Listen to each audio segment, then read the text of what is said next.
Hey guys, it's Kelsey. I wish I could see you guys in person. I miss all of you, and I hope each and every one of you and your family is staying healthy and safe during this time.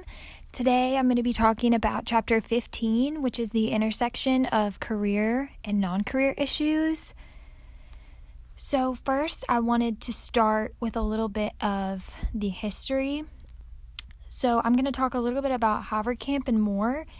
Because in 1993, they discussed the perceptual dichotomy in which career counseling and personal counseling kind of function as distinct cognitive schemas. So they were arguing that the definition of personal counseling is way too broad, and the implicit definition of career counseling is too narrow. They just said it consisted of mostly initial career choices of young adults, and then it kind of neglected that adult work adjustment.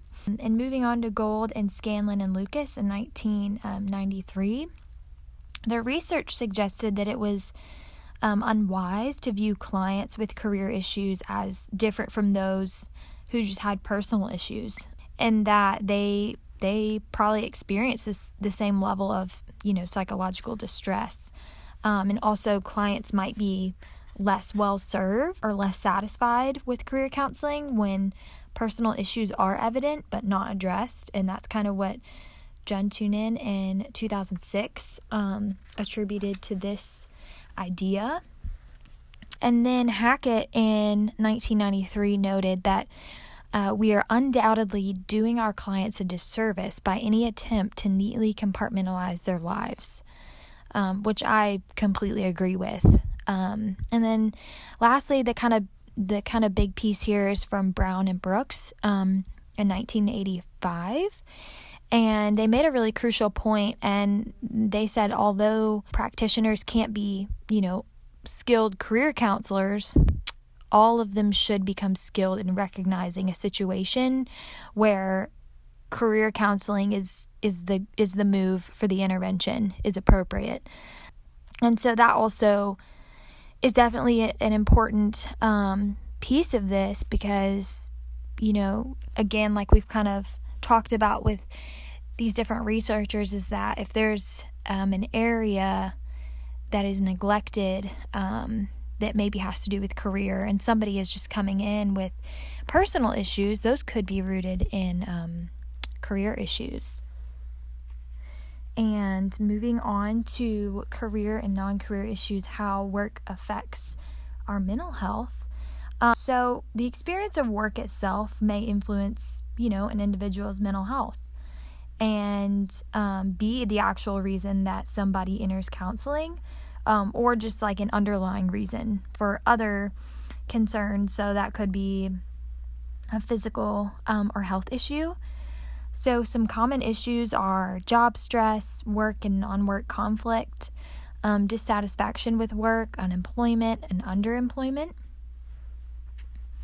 And so moving off of that, let's talk about work-related stress. I'm sure this is something that all of us have experienced, and experiencing stress in the workplace can be an instigating factor for someone to go to counseling, whether it's in the personal or the career realm. Job-related stress can be a characteristic of specific jobs or of the environment, or a result of the intersection of the work and non-work roles. So some potential stressors that may come up in an environment could be the task demand, role ambiguities and conflicts, ethical dilemmas, interpersonal issues, demands of the physical setting. So all of these things can be big stressors in somebody's life. And these stressors can interact with or spill over into somebody's personal life. So their family or their economic, financial conditions. And this totally makes sense, right? Because it's kind of like you can't really separate the two, I feel like. And so there are two types of stress that the book talks about. One is constructive or the eustress, and that occurs at moderate levels, and that's what motivates effort. But then there's destructive stress, and other words, distress. And this distress can turn into chronic stress, which can lead to burnout, a loss of interest and satisfaction in your work. And chronic and ongoing stress can, obviously affect your psychological and physical health. And studies have shown, and I'm sure that you guys have heard that the term or the phrase like stress can kill you, but it really can cause physical health issues like hypertension, so high blood pressure, strokes, heart attacks, ulcers, migraines, depression, and it will affect your job and your life satisfaction. So moving on to job loss and unemployment, I think this slide was really salient just for the time we're in right now. And the book kind of talks about some previous research that has shown that unemployment and underemployment can result in depression, symptoms of depression and anxiety, lowered self-esteem, and a lot of other negative affects or moods. And these symptoms can precede work events. They can spill over into your work roles. The book gave an example if, a depressive episode is characterized by loss of interest, lack of motivation, poor concentration, and so forth, then someone's work behavior is likely to be affected. And, specific events at work can trigger these or worsen them as well. So mental health issues are likely to arise from job loss and unemployment, and they can have long-lasting effects even after that period of unemployment has ended. And so this really just made me think about kind of what not only, the U.S. is experiencing right now, but the whole world. And it made me think of the way that we've seen kind of mental health be affected throughout these past couple weeks especially. And so I did a little bit of research just because I've seen all over the news, there's fear of relapse. There's more mental health providers available, like BetterHelp.com. I saw an ad for that the other day. And so I looked up an article that was talking about a doctor. He's a psychiatrist who works in the emergency room at a New York City hospital. And he said, "This is an unprecedented event for the vast majority of people. It is certainly reasonable to expect the risk of suicide increasing secondary to the economic and social fallout." He also said, "Fear of losing one's job is a major concern for those already suffering from mental illness." With 6.6 million people applying for unemployment just in the past month, which that just blows my mind. Yes, there's a big concern for mental health and also mental health workers and how this is going to impact, their clients, current clients, the amount of clients who probably will come in, suicide rates. And so it is very much linked together. So the book also discusses underemployment, and it can be particularly evident for contingent employees, so part-time or temporary employees, and that's a pretty large part of our workforce, and also laid-off workers who have been reemployed with much lower wages or lower benefits or lower status, and then also recent high school and college graduates. And so underemployment as well as unemployment, those two things can really, really cause some mental health issues among those in the workforce. So moving on to how mental health issues affect work. And although psychological disorders are pervasive, so they're persistent and prevalent, this chapter talks about it's going to focus on situations that are likely to be encountered in a typical career counseling setting. So the book said colleges or universities, or for clients in mental health settings who are functioning at a high level. including mood disorders, generalized anxiety, personality disorders. And so then it talks about how mental health concerns can be acute or chronic. And on this slide, I have a little visual on the right that really helped me kind of understand it. And so acute stress is like examples on the left. So a new challenge, an athletic competition, a presentation at work, running sprints. It's very sudden. And chronic could be your drive to work, an annoying boss, a bad work schedule, a difficult spouse. So these things are ongoing. And we will talk more in detail about this on the next slide. So the acute mental health concern, individuals can seek counseling when they're dealing with difficulties that are acute in nature. So the book gave an example of, grief following the death of a spouse, or depression or anxiety because of a job loss or a financial setback. And the concern that brings them to therapy is not career in nature, yet depending on the severity of the concern, in terms of daily functioning, there could be consequences for their work or their career. And the book gave another great example. So the depression or grief that follows a loss could easily influence daily work activities and somebody's productivity. And mental health professionals should be alert to these effects. And experiencing a personal loss or transition may lead a client to, reconsider their career direction. So the book talks about Annette, who was in a serious car accident, and that did not leave her with lasting injuries, but it did lead to an existential crisis about the direction of her life, which resulted in a decision to retire early so she could focus on, other interests and pursuits.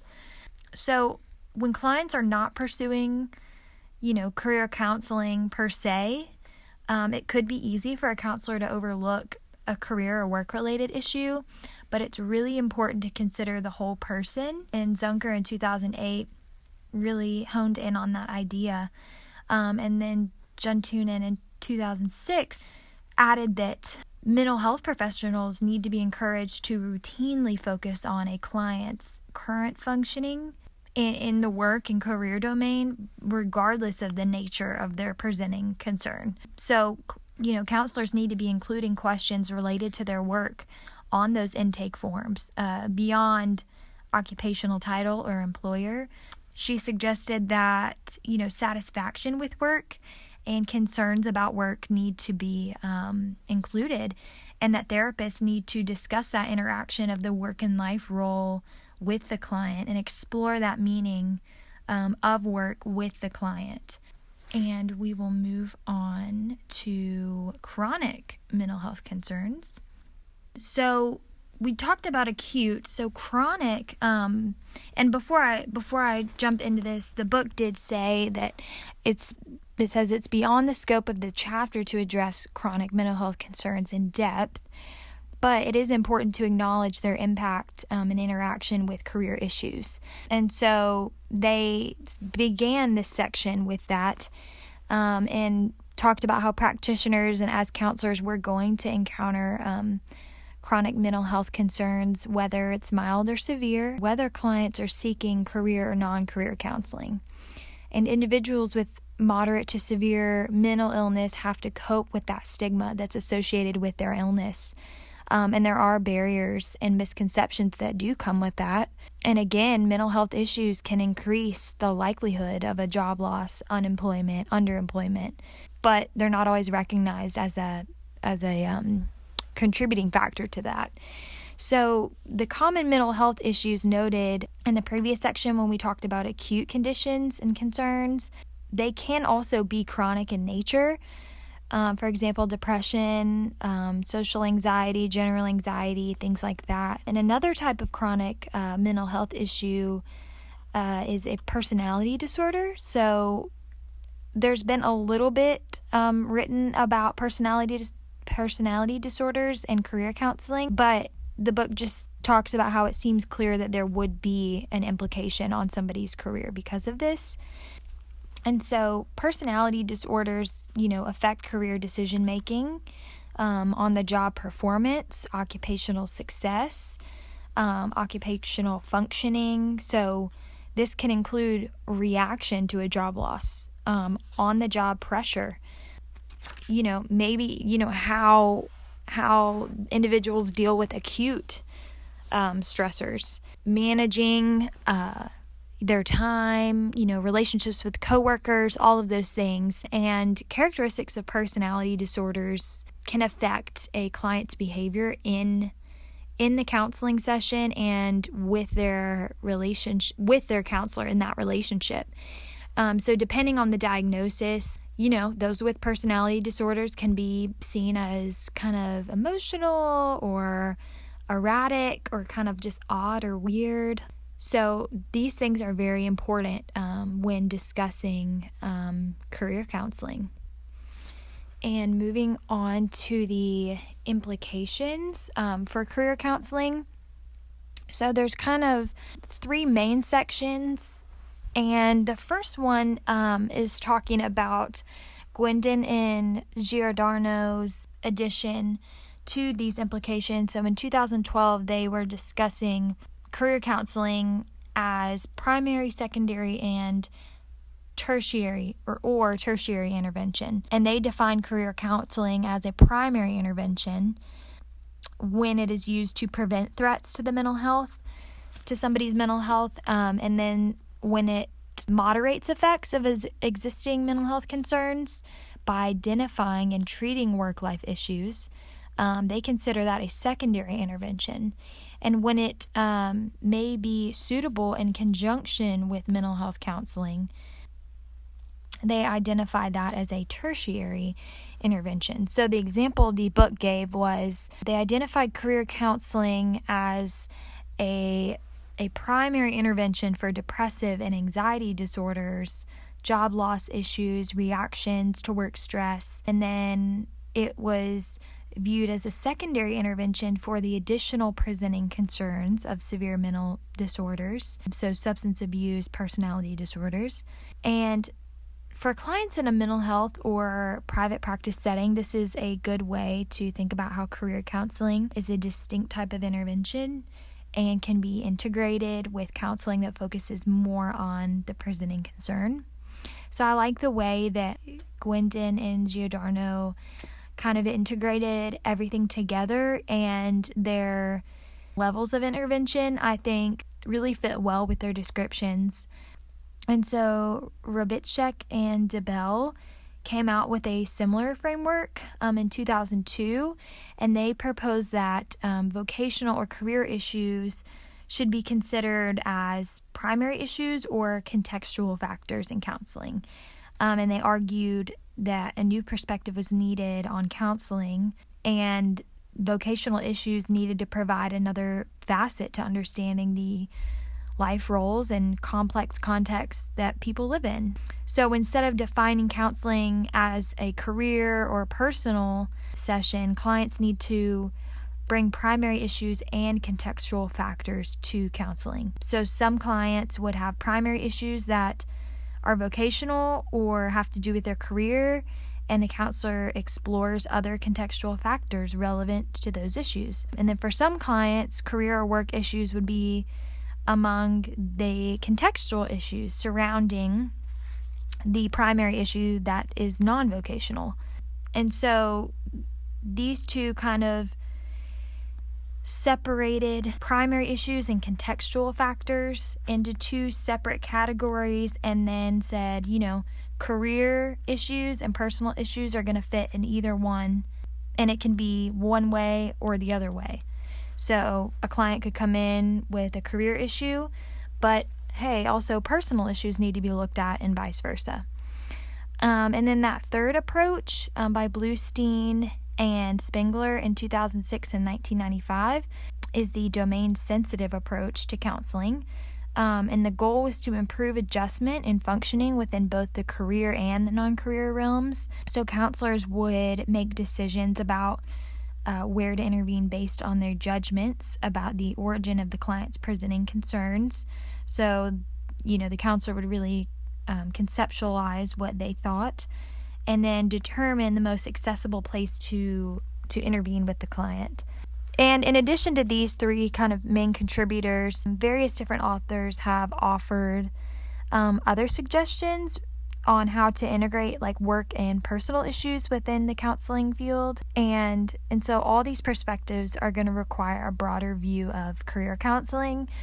And so the book kind of just talks about it's going to need to be a view that may differ according to the constraints within the practice setting that you're in.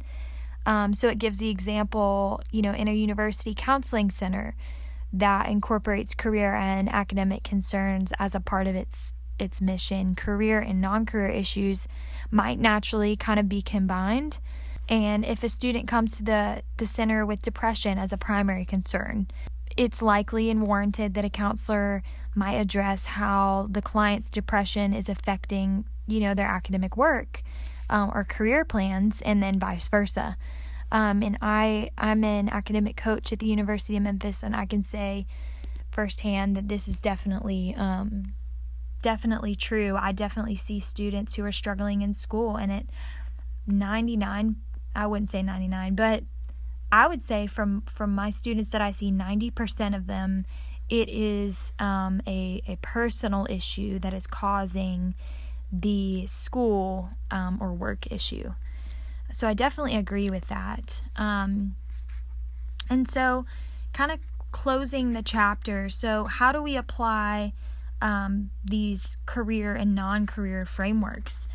So the book kind of gives a review of Leslie's presenting concern and non-career issues. So we know she's considering quitting her job. She has the stress of a lot of responsibility and some long work hours.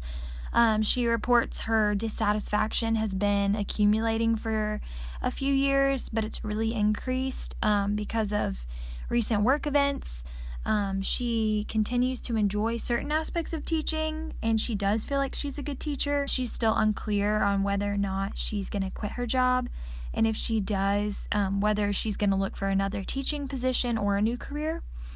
And she feels that she's at a crossroads, so she's really ready to explore her options, next steps, and she's just evaluating many aspects of her career and her relationships with her family and her marriage. And so she is looking forward to counseling.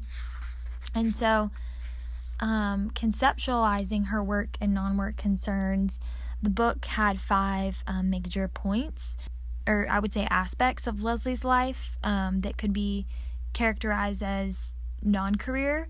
Some of them are naturally related to her presenting concern, and others are an influence on her decisions in kind of indirect ways. So the first one is her desire to have children. So she clearly wants to have kids or a kid, and it's kind of becoming a more pressing concern in terms of her timeline, and it seems to be connected to her career decisions that are kind of underway. We know she was steered away from certain career paths due to the messages she received about kind of combining the work and family life. And now that's really coming up. And some other factors, Joe's expectation that she's going to delay a career decision and stay home, be a stay-at-home mom, recent miscarriages, and kind of some unresolved grief. Her mom and sister's messages about her work and family roles. And then secondly, her marital relationship. So she said she's happy with her marriage, but there is some dissatisfaction when it comes to communication, division of labor, and career decisions and family plans. So there's kind of some mixed messages with Joe's support of her career change. And next, her role in her family of origin. So she said that her relationships with her siblings and parents kind of are telling about how they view her, and maybe about how she views herself. So the things that she said can kind of reveal some of that. She seems to be perceived as uncertain, maybe flaky, and her family kind of conveys messages about Joe not having a, quote, professional job.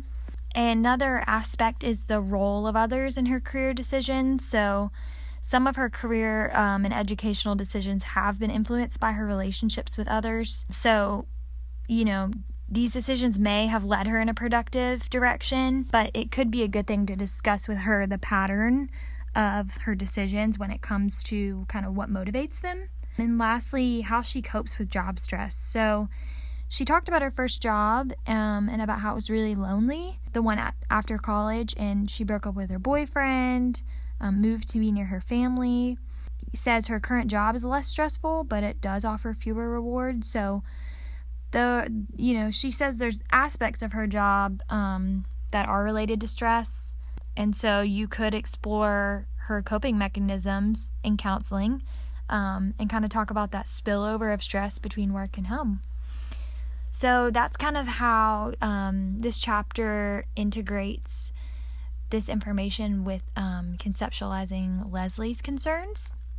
And lastly, the book talks about the case of Julie. So she's a 29-year-old white woman. She's seeking therapy from a counselor in a private practice to deal with her depression. The counselor learns during intake that she has some struggles with mild depression, and she struggled throughout her life, but it's her symptoms have worsened in the past year. And Julie traces the beginning of her depression to when her brother passed away from cancer 8 months ago. And he fought it for 2 years prior to his death. And his death led Julie to question a lot of things, existential questions about meaning and her purpose, her role of faith, and the importance of her family relationships. And so the book poses 4 questions. So where would you start? What do you want to know? How would you help her with those fluctuations of her depression? What work or career-related issues do you think she might be experiencing, and how would you work through those? How would you approach her concern about finding meaning and purpose in life? And so, wrapping everything together, kind of direction and implication for career counseling, I would say the goals, first and foremost, is to systematically explore work and non-work domains, regardless of what the client is saying is the presenting issue. Secondly, explore the intersection of work and non-work domains in the client's life and integrate those.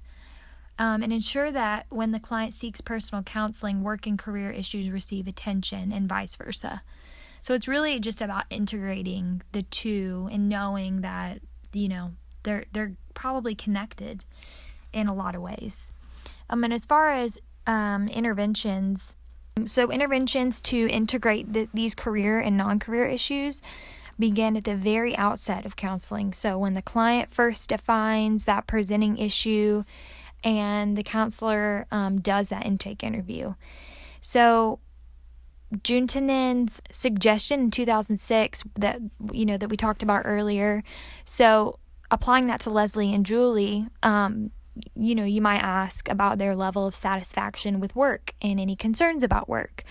You might ask Leslie about how her dissatisfaction with her job affects other aspects of her life, etc. So, and then just talking about Julie, the counselor may kind of focus on her statements about finding meaning, maybe whether she's considering making a career change to pursue something that might hold some more meaning for her. So those are just some examples, but really the intervention is going to be that intake interview and those levels of satisfaction and those concerns and just what the client is describing. So questions for you guys to answer in the discussion. How much do you think career counselors should focus on non-career, so personal issues in counseling? So remember, these are career counselors. How much should they focus on those things? And then when clients enter therapy to work on personal things, how and when should a career-related issue be addressed? And then the book ends with 3 different additional cases. So maybe just skim through and see what the first things you might do in each case would be with Jason, Beth, and Alex.